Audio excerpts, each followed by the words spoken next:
Hello, नमस्कार साथियों। मैं संचित भारती आपके अपने YouTube channel all in one study point पर आप सभी का स्वागत करता हूं। उम्मीद करता हूं सभी साथी अच्छे होंगे, स्वस्थ होंगे, मस्त होंगे। साथियों, हमारा जो सेशन चल रहा है और उसी सेशन को आगे बढ़ाते हुए आज फिर आपके लिए एक नई क्लास लेकर आए हैं। और जिस क्लास में आज हम पढ़ने वाले हैं, जो हमारा अभी तक पिछला जो हमने पढ़ा था वीडियो, वो महान्यायवादी संबंधित था। और महान्यायवादी में हमने अटॉर्नी जनरल को भी पढ़ा था और साथ ही उसके बाद हमने जो सॉलिसिटर जनरल होता है उसको भी पढ़ा था और राज्य महाधिवक्ता जो होते हैं उनको भी पढ़ा था। यानी कि हमने उस दिन 3 छोटे-छोटे जो टॉपिक थे उनको समाप्त किया था। और आज फिर हम पढ़ने वाले हैं कैग के बारे में, नियंत्रक एवं महालेखा परीक्षक के बारे में। ठीक है? और आगे चर्चा करते हैं उसी चैप्टर पर। तो शुरू करेंगे आज के सेशन को। ये हेडिंग पड़ी हुई है साथियों, नियंत्रक एवं महालेखा परीक्षक। ठीक है? नियंत्रक एवं महालेखा परीक्षक। अगर इसकी बात की जाए तो इसका वो जो वर्णन है, यानी कि किसमें दिया हुआ है ये, तो भाग 5 में ये भैया दिया हुआ है। किसका वर्णन है भाग 5 में? नियंत्रक एवं महालेखा परीक्षक का। ठीक है? जिसको हम क्या कह सकते हैं? CAG, यानी कि CAG, controller and auditor general. ठीक है? तो इसको शॉर्ट में क्या कह सकते हैं? शॉर्ट में हम कैग कह सकते हैं। तो इसका वर्णन जो है भाग 5 में है। और अनुच्छेद की अगर बात की जाए तो अनुच्छेद 148 से लेकर 151 तक इसका वर्णन किया गया है। ठीक है? कहां से कहां तक? तो अनुच्छेद 148 से लेकर अनुच्छेद 151 तक। ठीक है? इस पद की अगर बात की जाए, ये पद किसके द्वारा बनाया गया था? तो इस पद को बनाया था कैनिंग ने। ठीक है? जो लॉर्ड कैनिंग था, लॉर्ड कैनिंग ने ही इस पद को बनाया था। और कब बनाया था? तो 1857 में। ठीक है? कब बनाया था भैया?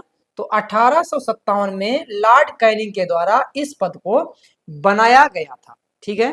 कब बनाया गया था? तो 1857 में इस पद को बनाया गया था लॉर्ड कैनिंग के द्वारा। ठीक है? उसके बाद अगर आगे बात करें हम कैनिंग की, अगर बात करते हैं तो कैनिंग जो भारत का अंतिम गवर्नर जनरल था। ठीक है? गवर्नर जनरल था। कहाँ का? तो भारत का। और तथा भारत का ही ये प्रथम वायसराय बना। यानी कि ऐसा हुआ था जब 1858 में ब्रिटिश क्राउन का शासन आया था। ठीक है? ब्रिटिश क्राउन के हाथों में शासन जब गया, ब्रिटिश क्राउन के हाथों में जो शासन गया था, तो वहीं से क्या हुआ था, जो हमारा गवर्नर जनरल का पद था वो क्या बन गया था? वो भारत का वायसराय बन गया था। ठीक है? जो भारत का गवर्नर जनरल का पद था वो भारत का वायसराय बन गया था। पद कब से बना था? तो 1858 से बन गया था आपका। और उसी समय आपका जो कैनिंग था ये आपका क्या था? अंतिम गवर्नर जनरल था। और इसी ने आपका जो कैग है, इस का जो पद है, कैग का पद है, इस पद को इसने बनाया था। ठीक है? उसके बाद करते हैं आगे। यह पद महालेखा परीक्षक के नाम से जाना जाता था। किस नाम से जानते थे इसको? तो महालेखा परीक्षक के नाम से इसको जानते थे। और बाद में यही पद जो है 1866 में क्या बन गया? तो ये बन गया आपका नियंत्रक एवं महालेखा परीक्षक। ठीक है? हमने बताया 1857 में इस पद को बनाया गया। तब ये क्या करता था? इसका कार्य था लेखा जोखा देखना। ठीक है? लेखा जोखा देखना इसका कार्य था, लेखा जोखा रखना। ठीक है? इसका कार्य था।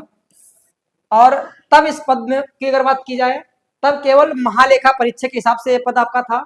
लेकिन इसमें जो नियंत्रक है वो बाद में जोड़ा गया था। ठीक है? तो ये पूरा रूप से आपका 1866 में पूर्ण रूप से क्या बन गया है?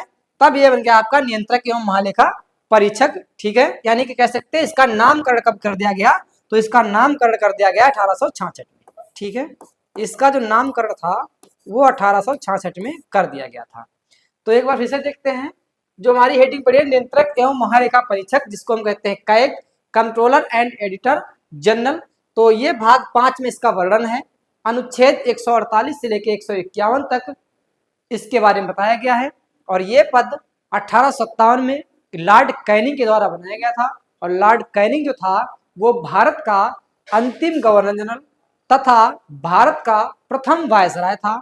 और जो गवर्नर जनरल का पद था इसको 1858 में समाप्त करके भारत का वायसराय का पद बनाया गया था। और उसके बाद में जो शासन था पहले ब्रिटिश ईस्ट इंडिया कंपनी के पास से शासन चला गया था ब्रिटिश क्राउन के हाथों में। ठीक है, तो आगे बात करते हैं। आगे अगर बात की जाए वर्णन की तो इसका वर्णन और भी मिलता है आपका भारत शासन अधिनियम 1935 में। ठीक है, भारत शासन अधिनियम 1935 में इसका वर्णन मिलता है।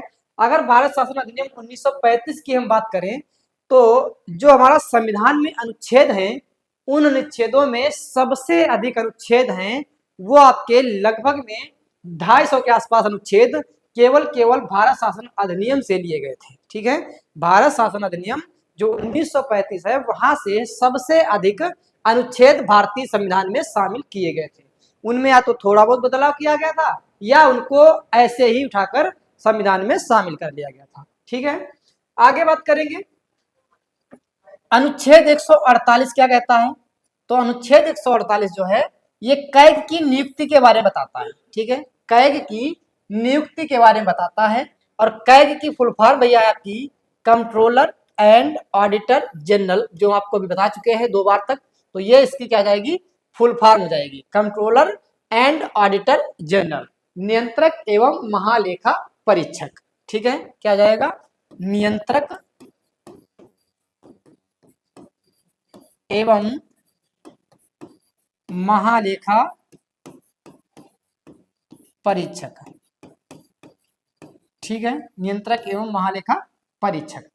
तो इसकी नियुक्ति के बारे में बताया गया आपका अनुच्छेद 148 में। ठीक है, आर्टिकल 148 क्या कहता है?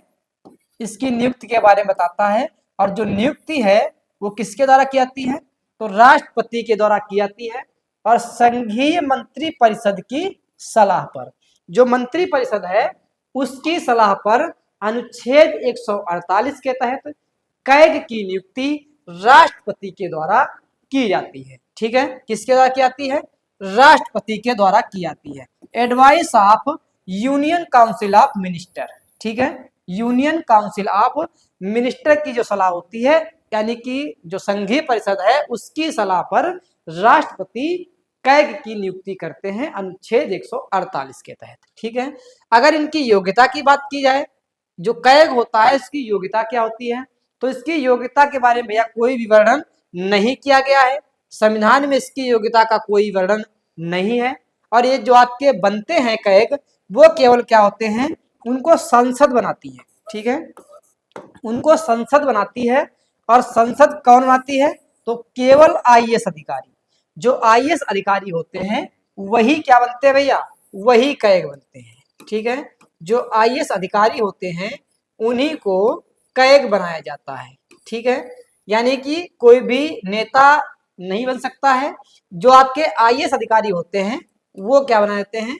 वो संसद के द्वारा उनको चुनकर उनको कैग बना दिया जाता है, नियंत्रक एवं महालेखा परीक्षक का पद दे दिया जाता है। ठीक है, आगे बात करते हैं इनके वेतन और भत्ते की।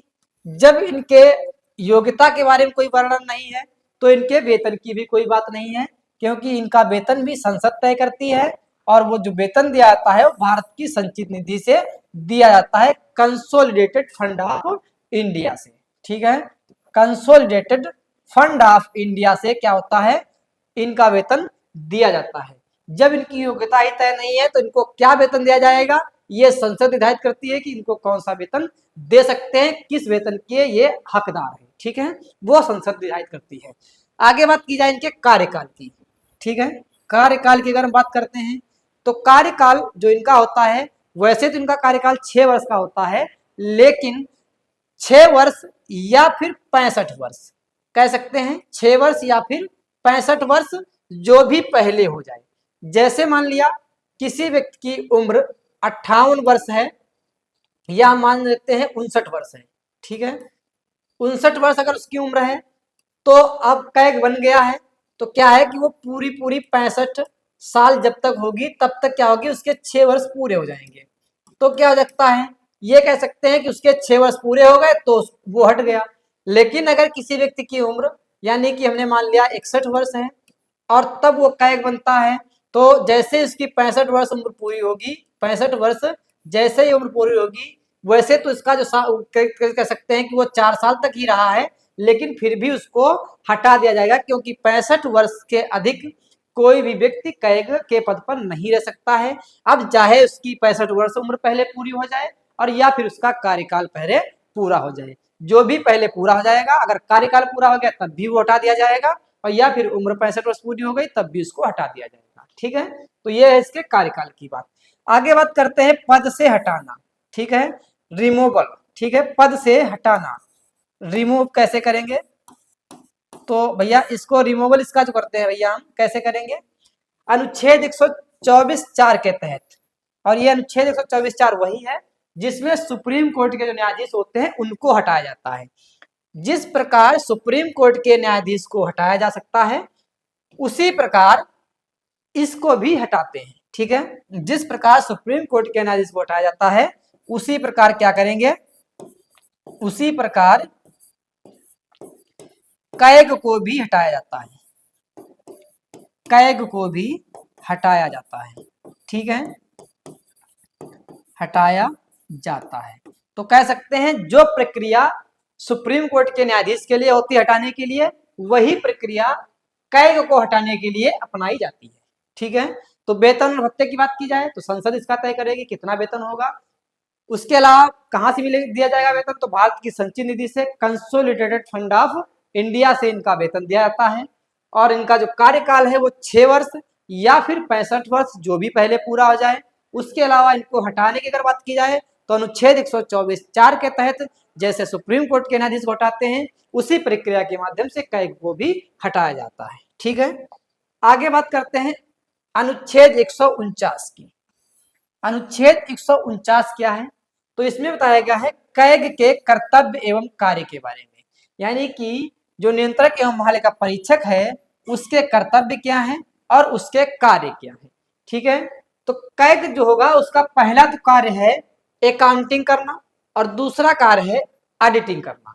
ठीक है, या फिर कह सकते हैं लेखांकन और परीक्षक, ये दोनों इसके कार्य हैं। लेकिन क्या हुआ कि ये कार्य कब तक रहे हैं, 1950 से लेके 1976 तक भारत सरकार के दोनों कार्य कैग द्वारा किए जाते थे। ठीक है, कब तक, तो ये आपका लेखांकन और परीक्षक है, ये दोनों कार्य 1950 से लेकर 1976 तक दोनों कार्य कौन करता था, दोनों कार्य कैग करता था। ठीक है, दोनों कार्य जो थे वो कैग करता था। लेकिन फिर क्या हुआ, अब जैसे कोई व्यक्ति कितना खर्च कर रहा है, यानी कितना खर्च करना है वो भी वही कर रहा है, और फिर कहां पर खर्च किया गया वो भी यही कर रहा है, यानी उसकी जो परीक्षा यानी कह सकते हैं उसकी जांच भी वही कर रहा है, वही खर्च कर रहा है और वही जांच कर रहा है। तो ऐसी स्थिति में क्या होगा, जब जैसे हमको ही कोई भैया क्या करे, आपको अगर कोई रुपए दे दे, 100 रुपए कहे आप जाके खर्च कर दीजिए, और वो आपने कहीं भी खर्च कर दिया, उसके बाद में आपसे कहे भैया आप ही इसका परीक्षण कर दीजिए, यानी बता दीजिए आपने कहाँ कहाँ खर्च किए हैं, तो आप तो गिना ही देंगे हमने कहाँ कहाँ खर्च कर दिए। भले ही आपने कहीं और गलत कार्य के लिए खर्च कर दिए हो, लेकिन आप तो उसको इस तरीके से बता देंगे कि वो विश्वास करेगा हाँ भैया यहाँ पे हमने इन्होंने खर्च किए थे। तो ऐसी स्थिति थी जब ये दोनों कार्य कर रहे हैं, यही खर्च भी कर रहे हैं और यही इसके बाद में परीक्षण भी कर रहे हैं। तो ऐसी स्थिति में क्या हुआ कि इनको लगा कि ये तो गलत बात है, तो इन्होंने कहा नहीं, अब 1976 के बाद इन्होंने कहा कि नहीं, अब हम एक व्यक्ति से दोनों कार्य नहीं करवाएंगे, अब खर्च करने वाला दूसरा होगा और इसकी परीक्षा करने वाली एक तरीके से कह सकते हैं उसकी जांच करने वाला दूसरा व्यक्ति होगा। तब इन्होंने क्या किया, 1976 में एक नया पद ले आए। ठीक है, तब ये क्या किया इन्होंने, 1976 में एक नया पद ले आए जिसको कहा गया सीजीए। ठीक है, क्या कहा गया इसको, इस पद को सीजीए कहा गया, controller general of the accounts. ठीक है, controller general of the accounts यानी सीजीए। अभी तक दोनों कार्य लेखांकन और परीक्षक जो दोनों कार्य करता था आपका कैग करता था, लेकिन अब कर दिया गया कि नहीं 1976 में इन्होंने दूसरा पद बना दिया भारत सरकार ने। उसने कह दिया कि एक सीजीए का पद बना रहे हैं 1976 में, जो कि क्या करेगा, ये भारत सरकार के लेखांकन का कार्य करेगा। ठीक है, किसका कार्य करेगा, लेखांकन का कार्य करेगा। अब क्या हो गया, जो सीजीए है ये से आपका लेखांकन था, इसका कार्य दे दिया गया सीजीए को। ठीक है, किसको दे दिया गया, इसका कार्य सीजीए को दे दिया गया, और जो परीक्षक का कार्य था वो कैग को दे दिया गया। ठीक है, अब इसमें क्या हुआ कि जो controller general of the accounts है ये लेखांकन करेगा, यानी कि ये खर्च करेगा, किस तरीके के इसको कितना देना है उस तरीके से करेगा, लेकिन उसका जो परीक्षण करेगा बाद में, उसकी जो जांच करेगा वो कैग करेगा। ठीक है, अब ना ये ही आजाद है ना ही यही आजाद है, अब दोनों के ऊपर कोई ना कोई प्रेशर रहेगा कि इनको भी ईमानदारी से कार्य करना है और इनको भी ईमानदारी से कार्य करना है। लेकिन पहले क्या था, वही दोनों कार्य एक ही व्यक्ति के पास थे तो वो अपनी मनमर्जी कर सकता था। ठीक है, तो ये स्थिति थी। तो ये कह सकते हैं अनुच्छेद 149 में कैग के कार्य एवं कर्तव्य के बारे में बताया गया है, और इनका कार्य क्या था, तो लेखांकन और परीक्षक दोनों करना। 1950 से लेकर 1976 तक दोनों किए कैग ने, लेकिन उसके बाद में इस पद को क्या कर दिया गया, एक नया पद लाया गया 1976 में, जो कि सीजीए बनाया गया, और उस पद के माध्यम से सीजीए को दे दिया गया लेखांकन का कार्य और कैग को दे दिया गया परीक्षण का कार्य। ठीक है, तो आगे बात करेंगे। अब बात करेंगे हम, लेकिन कुछ इंपॉर्टेंट बात आपकी है, वो तो भारत सरकार की बात थी, लेकिन राज्य सरकार ने कहा भैया हम एक ही व्यक्ति से दोनों कार्य कराएंगे। ठीक है, राज्य सरकार ने क्या कर दिया कि उसने कहा कि नहीं हम भैया हमारे पास इतना पैसा नहीं है कि हम दो व्यक्तियों को पैसा दे पाए, दो व्यक्तियों को सैलरी दे पाए, तो हम क्या करेंगे, अपना दोनों कार्य कैग से ही करा लेंगे। ठीक है, यानी कि इन्होंने कह दिया कि हम दोनों कार्य जो है वो नियंत्रक एवं महालेखा परीक्षक से ही कराएंगे, नियंत्रक एवं महालेखा परीक्षक से ही कराएंगे। ठीक है, तो क्या हुआ भैया, राज्य ने कह दिया कि नहीं हम दोनों कार्य कैग से ही कराएंगे, जबकि जो सरकार है, भारत सरकार है, वो अलग अलग दोनों कार्य दे दिया, एक का कैग को दे दिया गया, कैग का परीक्षण कार्य करना था और जो सीजीए था उसका कार्य लेखांकन करना था। ठीक है, अगर बात की जाए जो प्रथम महा कह सकते हैं कि नियंत्रक महालेखा परीक्षक कौन थे, तो वो थे आपके वी नरहरि राव। वी नरहरि राव प्रथम नियंत्रक महालेखा परीक्षक थे, और जो वर्तमान की अगर बात की जाए तो वर्तमान में है श्री के संजय मूर्ति। ठीक है, श्री के संजय मूर्ति जो हैं ये आपके वर्तमान में नियंत्रक एवं महालेखा परीक्षक हैं। ठीक है भैया, ये आपकी 2025 की बात है, अभी तक आपके वर्तमान में ही है, क्योंकि 2024 में ये बनाए गए थे। ठीक है, 2024 में ये आपके बनाए गए थे। आगे बात करते हैं अनुच्छेद 150 की। अनुच्छेद 150 क्या कहता है, कैग द्वारा लेखाओं का प्रारूप तैयार करना। ठीक है, अनुच्छेद 150 में बताया गया है कैग द्वारा लेखाओं का प्रारूप तैयार करना। ठीक है, अनुच्छेद 151 की अगर बात की जाए, अनुच्छेद 151 कहता है कैग एक रिपोर्ट देता है। ठीक है, कैग जो है वो रिपोर्ट देगा, किसको रिपोर्ट देगा, कैग रिपोर्ट देगा, और किसको, तो संघ लेखन की रिपोर्ट राष्ट्रपति को देगा और राज्य लेखन की रिपोर्ट राज्यपाल को देगा। यानी कि कितना उसने भारत में यानी सरकार के लिए जो भी कार्य करेगा उसकी रिपोर्ट राष्ट्रपति को सौंप देगा, और राज्य सरकार के लिए जो कार्य करेगा उसकी रिपोर्ट राज्यपाल को सौंप देंगे। ठीक है, तो अगर बात की जाए राज्य सरकार दोनों कार्य किससे करवाता है, तो दोनों कार्य आपके कैग से करवाता है। उसके बाद में प्रथम महालेखा परीक्षक कौन थे आपके, तो वो वी नरहरि राव थे आपके। और अब वर्तमान की बात की जाए तो श्री के संजय मूर्ति आपके वर्तमान में है, जो 2024 में बनाए गए थे। अनुच्छेद 150 कहता है कि कैग द्वारा लेखाओं का प्रारूप तैयार करना, और अनुच्छेद 51 में बताया गया है कि कैग रिपोर्ट देगा, राज्य सरकार की राज्यपाल को देगा और भारत सरकार की रिपोर्ट राष्ट्रपति को देगा। ठीक है, तो साथियों यही हमारा नियंत्रक एवं महालेखा जो परीक्षक था, कुछ जो भी मेन बिंदु थे उनके बारे में हमने डिस्कस कर ली है। तो आज के लिए इतना ही साथियों, उम्मीद करते हैं आपको क्लास अच्छी लग रही है। अगर क्लास आपको अच्छी लग रही है तो हमारे चैनल को लाइक करिए, शेयर करिए और सब्सक्राइब करना बिल्कुल ना भूलिएगा। धन्यवाद।